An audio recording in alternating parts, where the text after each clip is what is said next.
for the session of News Parliament, Leader of Opposition, Honorable Member of Parliament, welcome to you for coming in the session of Parliament. आज हमारे बीच में Japan की संसद की miss किम जिनी व रूस की संसद की भारतीय मूल की तमन्ना भाटिया जी आए हैं। आप सभी से निवेदन है कि कृपया उनका स्वागत करें। In the session of Youth Parliament, our guests Miss Kim Jini and Tamanna Bhatia ji, we hope that you will like the system of Youth Parliament. सचिव महोदय निर्वाचित नवनिर्मित सांसदों को शपथ ग्रहण करवाएं।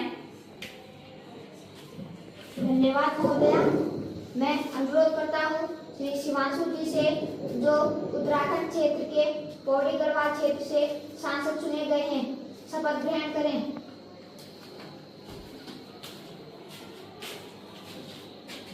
आप शपथ लेंगे या प्रतिज्ञा? मैं शपथ लूंगा। आप शपथ किस भाषा में लेंगे? हिंदी भाषा।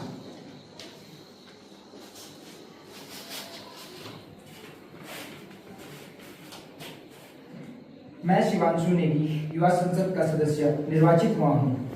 मैं ईश्वर की शपथ लेता हूँ कि मैं विधि द्वारा स्थापित भारत के संविधान के प्रति श्रद्धा और पूर्ण विश्वास रखूंगा तथा देश की प्रभुसत्ता व एकता को बनाए रखूंगा।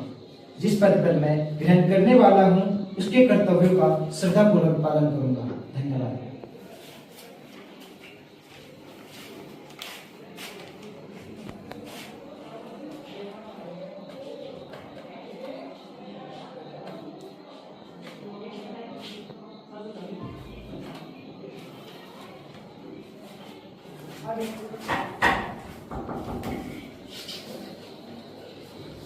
धन्यवाद महोदय।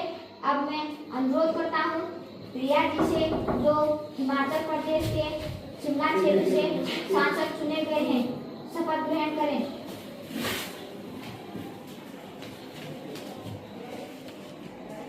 आप शपथ लेंगे या प्रतिज्ञा?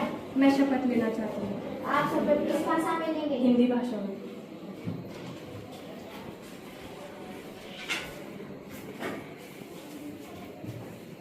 मैं प्रिया युवा संसद की सदस्य निर्वाचित हुई हूँ। मैं ईश्वर की शपथ लेती हूँ कि मैं विधि द्वारा स्थापित भारत के संविधान के प्रति श्रद्धा और पूर्ण विश्वास रखूंगी तथा देश की प्रभुसत्ता व एकता को बनाए रखूंगी।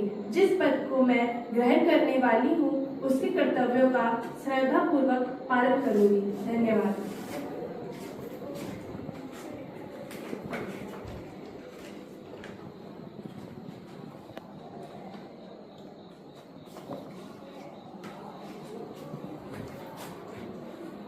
अब प्रश्नकाल आरंभ किया जाता है। महासचिव जी, प्रश्नों की सूची वितरित की जाए। धन्यवाद महोदय। आज का एजेंडा और प्रश्नों की सूची वितरित की जा रही है।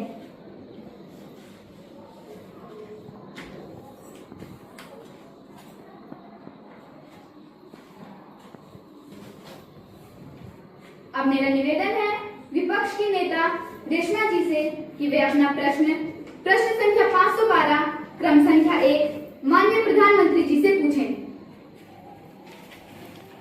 धन्यवाद अध्यक्ष महोदय जी। मेरा प्रश्न माननीय प्रधानमंत्री जी से है कि जैसा कि हम सभी देख ही रहे हैं, आज दिन प्रतिदिन देश में महंगाई बढ़ती ही जा रही है। आज बाजारों में खाद्य पदार्थों की कीमतें, एलपीजी गैस सिलेंडर की कीमतें और पेट्रोल की कीमतें आसमान छू रही है। इस पर सरकार क्या कर रही है? सरकार सिर्फ मौन बैठी है, ऐसा क्यों? माननीय प्रधानमंत्री जी। धन्यवाद महोदय। विपक्ष का प्रश्न है कि सरकार महंगाई को रोकने के लिए देश भर में क्या कर रही है। मैं विपक्ष को बताना चाहता हूं कि सरकार अपना पूरा प्रयास कर रही है जिससे महंगाई को रोका जा सके। सख्त से सख्त कदम उठाए जा रहे हैं जिससे महंगाई को काबू में किया जा सके। और जहां तक बात है खाद्य पदार्थों की, तो सरकार पीडीएस प्रणाली द्वारा प्रत्येक राशन कार्ड धारक को सस्ते दामों में उच्च कोटि का राशन मुहैया करवाती है। धन्यवाद। Any supplementary question? महोदय, इसकी क्या गारंटी है कि सरकार द्वारा दी जाने वाली राशन उच्च कोटि की है? आजकल बाजारों में उच्च दामों में मिलने वाली राशन भी उच्च कोटि की नहीं नहीं है, सरकार तो फिर भी मुफ्त की राशन दे रही है। माननीय प्रधानमंत्री जी। महोदया, मैं आपको इस बात की गारंटी दे सकता हूं कि उचित मूल्यों वाली दुकानों पर मिलने वाली राशन अवश्य ही उच्च कोटि की होती है। सरकार का खाद्य एवं आपूर्ति विभाग इस विषय पर गहनता से कार्य कर रहा है। उम्मीद है विपक्ष मेरे द्वारा दी गई जानकारी से संतुष्ट हुई होगी। अब मेरा निवेदन रहेगा विपक्ष की सदस्य रोनिका जी से कि वे अपना प्रश्न संख्या 681 क्रम संख्या 2 माननीय रक्षा मंत्री जी से पूछें। धन्यवाद अध्यक्ष महोदय जी। मेरा प्रश्न माननीय रक्षा मंत्री जी से है कि जम्मू कश्मीर में आए दिन आतंकवाद का शिकार हो रहा है। सरकार इसके लिए क्या कदम उठा रही है और चीन के साथ हमारे संबंध कुछ अच्छे नहीं हैं, जिसकी वजह से सेना को कई कठिनाइयों का सामना करना पड़ रहा है। इसके लिए सरकार क्या कर रही है? माननीय रक्षा मंत्री जी। Thank you, Speaker Madam. As we all know that Kashmir people attacked by the terrorists, but we have taken the instant action. We have sent our one of the best army battalion there, and they will absolutely handle the situation. And the opposition talked about our foreign relations. So I would like to say that we have a strong bond to the overpowered country Russia, and they will definitely support us. And our respected Prime Minister sir also sent a report to United Nations Organization. और अंत में मैं ये कहना चाहूंगा कि ये सुनकर नूर उड़ जाएगा विपक्ष की रोशनी ज़मीं का। सरकार सबसे अच्छी है हमारी, कहना है देश के हर एक आदमी का। और इतने अच्छे ढंग से देश को चलाने के लिए शुक्रिया अदा करता हूं मैं अपने प्रधानमंत्री जी का। अब मेरा निवेदन है विपक्ष की मान्य सदस्य खुशी जी से कि वे अपना प्रश्न संख्या 619 क्रम संख्या 3 माननीय स्वास्थ्य मंत्री जी से पूछें। धन्यवाद अध्यक्ष महोदय जी। माननीय स्वास्थ्य मंत्री जी, मेरा प्रश्न मैं ही नहीं अपितु पूरा देश जानना चाहता है। कोरोना काल में सरकार द्वारा यह घोषणा की गई थी कि कोरोना से पीड़ित एवं मृत व्यक्ति के अनाथ बच्चों की सहायता की जाएगी, किंतु ऐसा कुछ देखने को नहीं मिल रहा। ऐसा तो आपकी सरकार दावा करते नहीं थकती कि हमने ये किया, हमने वो किया। कृपया सदन में इसकी पुष्टि की जाए। माननीय स्वास्थ्य मंत्री जी। शुक्रिया मोहतरमा। कोरोना के इस दौर में सरकार के कामों पर सवाल उठाया जा रहा है। मुझे इस बात से बड़ा दुख है, इसलिए मैं आपके द्वारा संसद में मौजूद हर एक सदस्य को ये बात बताना चाहता हूं कि कोरोना एक वैश्विक महामारी के रूप में इंसानियत के सामने खड़ा हुआ है। इससे पहले भारत में किसी भी सरकार ने ऐसी महामारी का सामना नहीं किया है, लेकिन फिर भी हमारी सरकार इस महामारी के लिए हर एक व्यक्ति तक दवाइयां पहुंचा रही थी। और इस बात से तो सभी ही वाकिफ होंगे कि भारत के वैज्ञानिकों ने इस महामारी से निपटने के लिए कई सारे कार्य किए।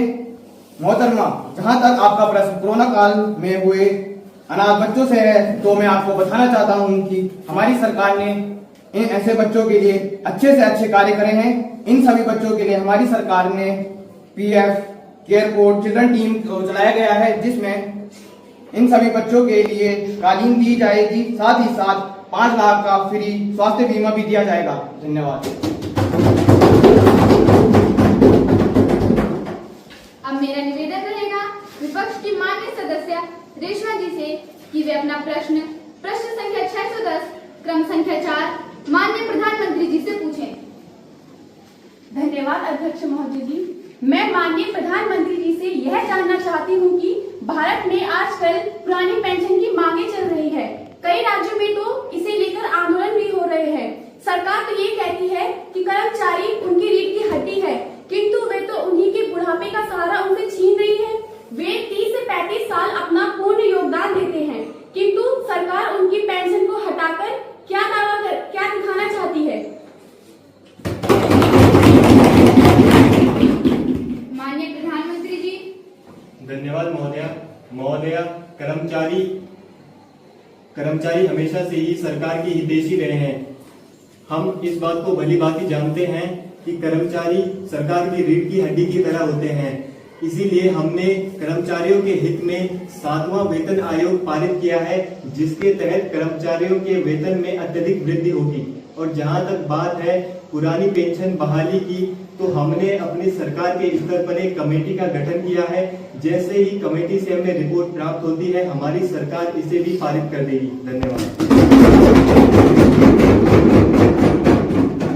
अब मेरा निवेदन रहेगा विपक्ष के माननीय सदस्य कुमकुम जी से कि वे अपना प्रश्न संख्या 208 क्रम संख्या 5 माननीय वित्त मंत्री जी से पूछें। धन्यवाद अध्यक्ष महोदय जी।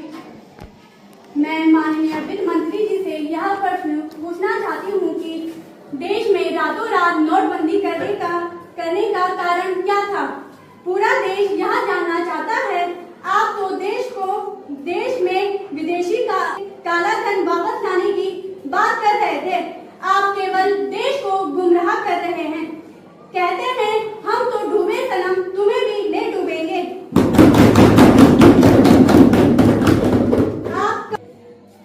आप कब तक देश के लोगों को यूं ही गुमराह करते रहेंगे। एक तरफा हमारा देश है, देश को विकसित करने के सपने देख रहा है, दूसरी तरफ लोगों को बैंकों से लोन लेकर विदेशों से भगा जा रहे हैं। नाम है जिसका विजय माल्या, देश है जिसने पूरा खा लिया, देश है जिसने पूरा खा लिया। सरकार बताती खाली खा लिया, सरकार बताती खाली खा लिया। अब मेरा निवेदन रहेगा माननीय वित्त मंत्री जी। धन्यवाद महोदय। विपक्ष की माननीय सदस्य द्वारा पूछा गया प्रश्न कि नोटबंदी करने का क्या कारण था, तो मैं बताना चाहूंगी कि देश के भ्रष्टाचारी लोगों के द्वारा काला धन जमा करना शुरू कर दिया गया था, जिसे रोकने के लिए यह कदम उठाना आवश्यक था। जहां तक बात रही विदेशों से काला धन वापस लाने की, तो हमारी सरकार का उद्देश्य यह है कि यदि विदेशों से काला धन वापस आ जाएगा तो प्रत्येक भारतवासी के खाते में 15-15 लाख रुपए आ सकते हैं। हमारी सरकार का उद्देश्य भारत को विश्व की सबसे बड़ी अर्थव्यवस्था बनाने का है। आशा करती हूँ कि मेरे द्वारा दिए गए उत्तर से आप सहमत होंगे। धन्यवाद। अब मेरा निवेदन रहेगा नेता विपक्ष की माननीय सदस्य शिल्पी जी से कि वे अपना प्रश्न संख्या 309 क्रम संख्या 6 माननीय कृषि मंत्री जी से पूछें। धन्यवाद अध्यक्ष महोदय। ना मस्जिद की बात हो, ना शिवालय की बात हो, पर जब बेरोजगार है पहले निवालियों की बात हो। मेरी नींव की दिक्कत ना भजन से ना अनजान से, मेरी नींव की दिक्कत भजन से ना अजान से, मेरी नींव की दिक्कत तो सीमा पर मरते हुए जवान और कृषि करते हुए। मैं कृषि जी से यह प्रश्न करना चाहती हूँ कि सरकार किसान की बढ़ती समस्या के लिए क्या कदम उठा रही है। किसान में बढ़ती आत्महत्या जैसी घटनाओं के निवारण के लिए सरकार क्या कदम उठा रही है। माननीय कृषि मंत्री जी। धन्यवाद महोदय। मैं आज आपके माध्यम से विपक्ष को यह बताना चाहूंगा कि किसानों के आत्महत्या को रोकने के लिए हमारी सरकार भविष्य में कदम उठाएगी। जहां तक बात रही किसानों के कर्जे की, तो उस बात पर भी हमारी सरकार चर्चा कर रही है। किसानों की आय 5 वर्ष के भीतर दोगुनी कर दी जाएगी। किसानों को उन्नत किस्म के बीज तथा आधुनिक कृषि उपकरण भी उपलब्ध कराए जाएंगे। किसानों की मदद के लिए किसान क्रेडिट कार्ड, फसल बीमा योजना और जैसी इनके अनेक योजनाएं उपलब्ध कराई जाएगी। अगर फिर भी कोई किसान आत्महत्या करता है तो उसके लिए हमारी सरकार पीड़ित परिवार के लिए मुआवजा प्रदान करेगी। लगभग 1 लाख तक का मुआवजा हमारी सरकार उसको देगी। धन्यवाद।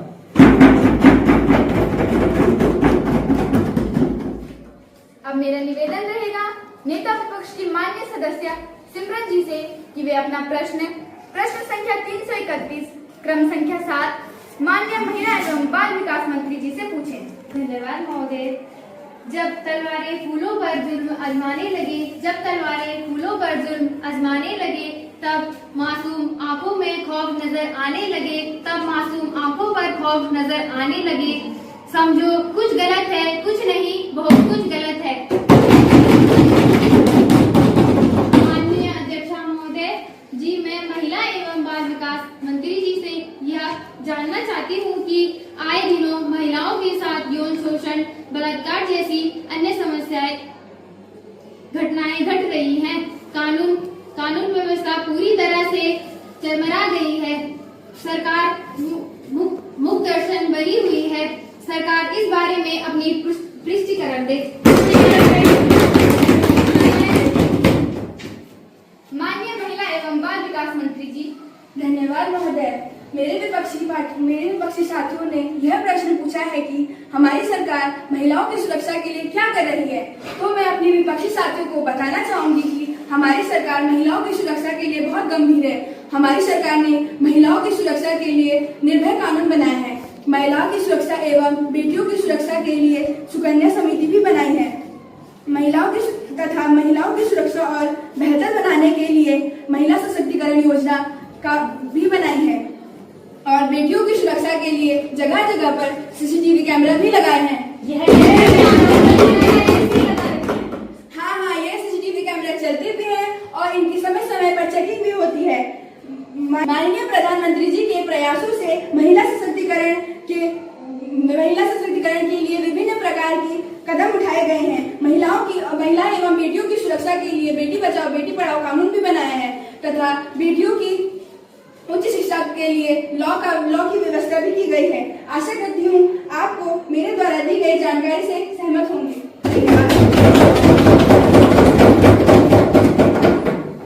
Now we move to Legislative Business Education Minister to introduce the new education policy amendment with 2022. धन्यवाद महोदय। मुझे युवा संसद में शिक्षा संशोधन विधेयक 2024 प्रस्तुत करते हुए अति प्रसन्नता हो रही है। यह शिक्षा संशोधन छात्रों को गुणात्मक शिक्षा के लिए हमारी सरकार ने अहम कदम उठाए हैं। मैं उनके बारे में कुछ बताना चाहता हूँ।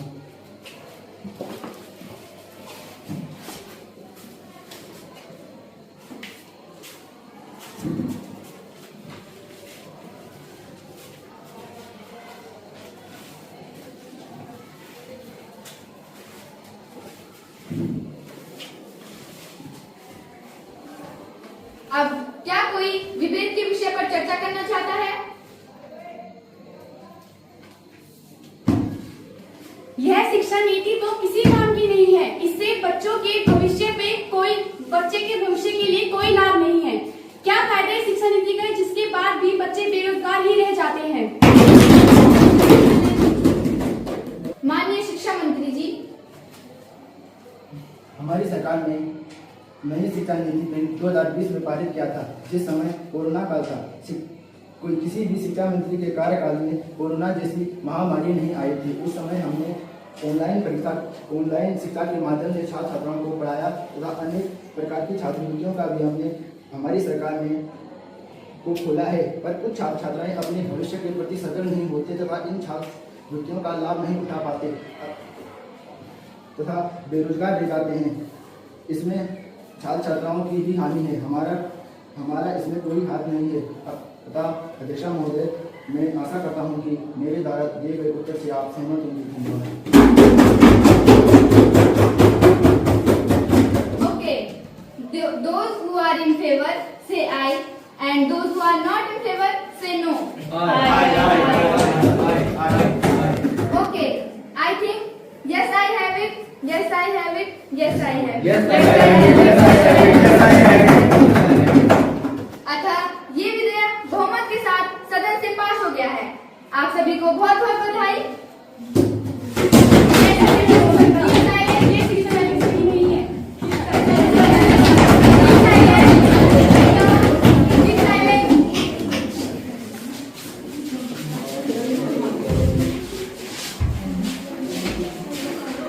विपक्ष के इस असहयोग रुक रवैये के कारण संसद की कार्यवाही आज सुचारू रूप से न चल सकी, परंतु फिर भी संसद के इस सत्र में 7 विधेयक प्रस्तुत किए गए, जिसमें से 5 विधेयक बहुमत के साथ संसद से पारित हुए व 2 विधेयक विपक्ष की असंतुष्टि के कारण रद्द करने पड़े। प्रश्नकाल पूछे गए, जिसमें पक्ष द्वारा पूर्ण रूप से उसका उत्तर भी दिया गया। संसद की कार्यवाही शांतिपूर्ण चली, जिसमें पक्ष एवं विपक्ष दोनों ने अहम भूमिका निभाई। अतः अब संसद की कार्यवाही अनिश्चित काल तक स्थगित की जाती है। धन्यवाद।